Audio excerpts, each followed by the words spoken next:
Sesungguhnya, tidak ada yang lebih menyayat dari melihat bangsaku dijajah. Tidak ada yang lebih menyedihkan dari membiarkan bangsaku dihina. Air mata tiada artinya. Sejarah silam tiada maknanya. Sekiranya bangsa tercinta terpinggir, dipersunda, dilupakan. Hi, Assalamualaikum warahmatullahi wabarakatuh. Today our group will be presenting about the premiership of Tun Mahathir. The full name of Tun Mahathir is Tun Dr. Mahathir Mohamad, and a bit introduction about him is he is the youngest among 9 of his siblings. He lives in Kedah and Langkawi. He used to study in University of Malaya in Singapore, taking medical courses for his studies. He used to work as a medical officer in the north region of in some district in the north region of Malaysia, in Penang, Alor, Perlis and Langkawi. And he used to have a medical center, Maha Medical Center in Alor. And beginning in 1964, he became the members of parliament, and it is one of his first step in involving in the Malaysian politics. His characteristic can be described as brave and have an independent mind with his own way on thinking on how to reform the country. And he also can be said as brave on stating his stand and nationally and internationally, and this can be seen based on his past achievement as the 4th Prime Minister. And next we'll be presenting about his initiative in the foreign policies. Hi there, Assalamualaikum. So today I will talk about Look East policy that has been implemented by Tun M back in his premiership as a 4th Prime Minister of Malaysia. Okay, Look East policy is the famous policy of Tun Mahathir, as we generally know that Tun Mahathir has a really good diplomatic relationship with Japan. It was launched in the late 1981 at the beginning of the career as a Prime Minister. The aim for this policy is to make an example or references especially at the two Asian countries, which is Japan and Korea. They have recovered greatly after World War II. Look East policy also exposed the people to learn the good values of the East. Okay, Tun Mahathir saw Japan and Korea as the best example to follow in becoming an economic and technological advanced nation that would leave other Southeast Asia countries left behind in terms of development. Tun Mahathir not only seek to gain from technology transformation but also wanted the Malays to learn from Japanese work ethics and their managerial skills such as firm in decision making and time punctuality. In addition, Tun Mahathir wants the Malays that went to Japan urges them to learn Japanese language, history and culture. The Look East policy supported the ideas of joint ventures with either Japan or Korea. However, steel mill factory and the Proton project were both joint ventures with Japanese companies. Inspired by the Japanese Sogo Shoshas, which is a big trading company in Japan, Tun Mahathir wants to recreate the state-led enterprises starting with these two projects. The Malays that will work at the Proton project were sent to Japan, sponsored by the government, to learn the Japanese work ethics and values, together with the technological knowledgeable of the automobile industry. In terms of education, the governments also sponsored regular exchange student programs through the Look East policy program. Therefore, to conclude the Look East policy, There are also other reasons that this policy was being implemented, such as training and courses, industrial and technical trainings, technical studies programs, relations between institutions, and even entrepreneur development training schemes. Malaysia's early formal relation with Saudi Arabia began when our former first Prime Minister, Tunku Abdul Rahman Putra Al-Haj until now. During the premiership of Tun Mahathir, the fourth Malaysian Premier, the relation has changed, whereas Tun M has taken many steps to change the pattern of relationship from one way of contact to two. Back to history, as soon as he became Prime Minister, Tun M and his officials went to Gulf states, including Saudi Arabia. Tun M had a mission during his trip. The first one is to discuss and meditate on the Iran-Iraq war in Jeddah, where the Saudi government was the host to discuss the war. The result is Malaysia has been selected by the Organization Islamic Conference (OIC) with 6 members from Pakistan, Bangladesh, Turkey, Senegal, Gambia, and the Palestine Liberation Organization (PLO). Tun Mahathir administration still managed to stand firm on the more suitable approach, even though it is quite hard to associate religious commitment in Tun M era with Malaysia relation with Saudi Arabia by introducing Islamization policy, which is quite liberal and moderate not only to the Muslim community but also among the non-Muslim. Domestically and internationally, it is certainly significant that some religious programs at the domestic level bring Malaysia to get closer with Saudi Arabia.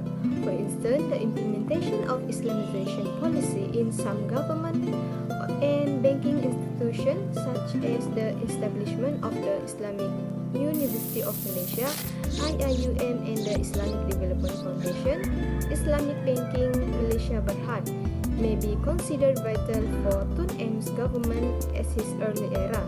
Tun M emphasized on maintaining relations with Muslim countries as well as being active in promoting Islam has been the major factor of his foraging policy.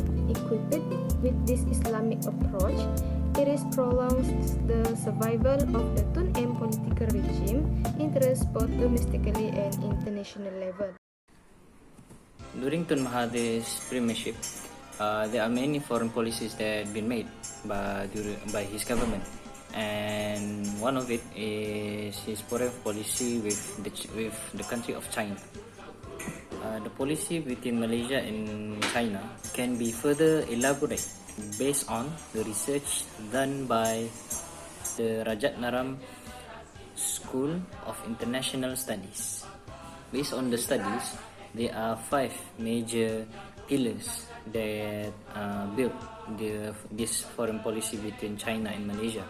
And 5 of these pillars help to sustain 5 sectors. With the first one, which during Tun Mahathir premiership, he uses a pragmatic approach to maximize the trade and investment benefits from China's vast and growing company.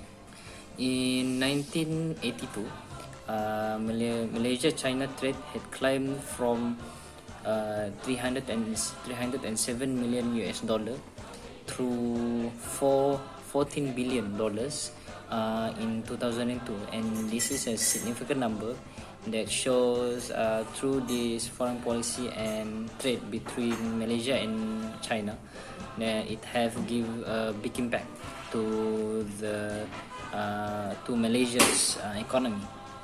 And the second pillar is using binding and engaging preferences to obtain power, which meant is Malaysia during the time uses channels and try to cooperate with other countries and making channels to communicate with other countries so that they can expand their economy globalization, and this had contributed to the country's diplomatic making relations and making international relations between other countries, specifically with China. And through this, Tun Mahathir had made a bilateral relationship between China and had made many meetings, especially through ASEAN, in discussing the interests of their countries and making it correlate and benefit one another. Malaysia also, during Tun Mahathir premiership, uses a limited bandwagoning approach, which they're together with China in resolving issues that is regional and international issues, so that they can prove to the China that they are on the same page geopolitically. This has contributed to the geopolitics of Malaysia. And the last pillar is which explain that Malaysia during the time uses approach of creating policies that indirect balancing treated or favor the China without directly or explicitly targeting China. And this is a technique where Malaysia uses their policies to indirectly to use other countries such as China's benefits to protect the country's welfare and to expand their economy. That's all from me. Thank you. Hello sir, so in my turn of today's video, I'll be explaining about the bilateral relation of Malaysia and the United States under Tun Mahathir's premiership. Since my other group members had explained on several other bilateral relations, now I'll be explaining on my point. Under Tun Mahathir's premiership, he was often regarded as anti-Western because of the sharp criticism he often made regarding ideas coming from leaders of the Western side of the world. Furthermore, his own firm stand of political philosophy, which made foreign relations between Malaysia and the United States difficult under his premiership. Since the United States were, and even until now, they remain a pro-Israel country, Mahathir's avid criticism and views towards Israel and strong support for the Palestinian didn't sit right with leaders in Washington during that time. Furthermore, Mahathir was also strongly against the Western hegemony of international structures, which he felt that other non-Western countries who are underdeveloped shouldn't be too dependent on gaining Western aid, as it was quite unfair. That was why Mahathir was adamant for a reform in the United Nations, UN, because according to him, decision made by the United Nations was vastly ineffective because of the dominance from United States in its affair. But albeit sometimes Mahathir was a harsh critic to the United States, the bilateral relation between Malaysia and the US has maintained a fruitful outcome, which can be seen in investments and trades, which contributed around 20% of Malaysia's total trade under Mahathir's premiership. Furthermore, in a study by London School of Economics and Political Science, the United States had invested more than Japan in foreign direct investments in electronics, which rounds up to a grand total of 15.4% FDI. Hence, we can conclude that even though Mahathir's fierce nature and critical view towards the United States sometimes didn't sit too well with the Western leaders, but he was careful enough to still be able to maintain the bilateral relation between Malaysia and United States, as it did bring in positive growth towards our country during his premiership. Bismillahirrahmanirrahim. Assalamualaikum and very good day to everyone. I'm Hasnira binti Kasbullah and I will present one of the bilateral relation of Malaysia during Tun Mahathir premiership, which is bilateral relation between Malaysia and South Africa. Certain bilateral relation can be used to illustrate the ethos of South-South cooperation being put into practice. This was especially the case with the African countries that did not enjoy much attention in Malaysia's foreign policy before Tun Mahathir led the country. Africa became one of the primary targets of South-South cooperation under Tun Dr. Mahathir, evidenced by the launching of LID. A big explanation about LID, it is Langkawi International Dialogue. It is an official and informal relation between the Malaysian leadership and the leaders of the African continent. Inspired by Tun Dr. Mahathir since 1995, to strengthen ties with African countries that face similar problems, namely poverty and the problems of countries that have been colonized. LID encouraged smart sharing so that the involved country does not expect the West because they have a hidden agenda. A good neighbor is a helpful neighbor which helps others to find solutions on problems arises, and that things is what Malaysia tried to do at that time. The beginning of bilateral relation between South Africa and Malaysia. Before Malaysia formed bilateral relation with South Africa on 6 November 1993, relations between these two countries are started unofficially through collaboration in the private sector, in particular between companies. Malaysia's Ministry of Foreign Affairs stick on its principle not to rush establishing bilateral relations, although pressured by Malaysia's MITI and Ministry of Primary Industry. However, in early 1993, Halim Saad and the head of Landmark Group, Datuk Samsudin, was sent to South Africa as the Malaysian government's advance team to investigate investment opportunity. Malaysia did not establish diplomatic relations with South Africa until the apartheid policy was abolished. Malaysia's involvement in South Africa was operationalized through the close links between Tun Mahathir and Nelson Mandela, the President of South Africa. Malaysia's strong position against apartheid was clearly recognized by South Africa's new government, and Malaysia's image as the defender of justice and equality was greatly enhanced through his association with President Mandela. In post-apartheid of South Africa, Malaysia contributed 18% of foreign direct investment (FDI) and was the second largest investor after the United States. The most significant Malaysian investment in South Africa were by Telekom Malaysia in Telkom, South Africa, and Petronas in Engen. Due to the trade bilateral relationship between these two countries, in 2003, South Africa requested Malaysia for further funding and assistance in order to develop its economy and its human capital. Malaysia, at that time, is the third largest country's investor, which investing predominantly in the telecommunications, oil and gas, and hospitality industries.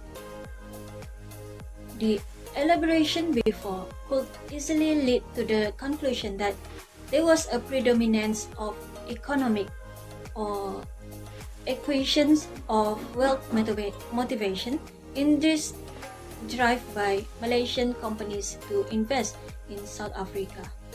Malaysia was already thought by South Africa new leaders as a successful model to overcome the challenge of empowering the economically disadvantaged and majority ethics in their society. In conclusion, this bilateral relation focus on economic bilateral relation between Malaysia and South Africa.